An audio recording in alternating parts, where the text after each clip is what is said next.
Mountain poets ছিলেন বিংশ শতাব্দীর মাঝামাঝি সময়ের, প্রধানত 1950-এর দশকে, আমেরিকার একদল প্রথাবিরোধী ও আধুনিকতাবাদী কবি।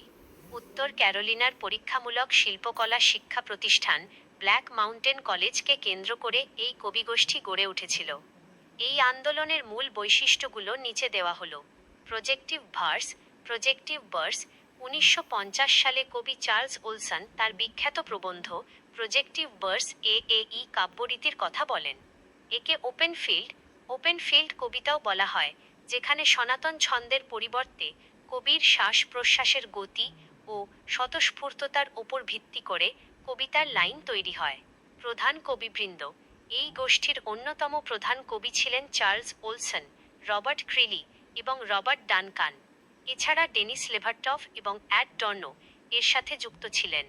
পত্রিকা: এই কবিদের লেখা ও চিন্তাভাবনা মূলত দ্য ব্ল্যাক মাউন্টেন রিভিউ পত্রিকায় প্রকাশিত হতো। প্রথাগত ও কঠোর ছন্দের কবিতা বর্জন করে মার্কিন কথ্য ভাষার সহজ ও প্রত্যক্ষ ব্যবহারের মাধ্যমে এই কবিরা আধুনিক আমেরিকান কবিতায় এক নতুন ধারার সূচনা করেছিলেন।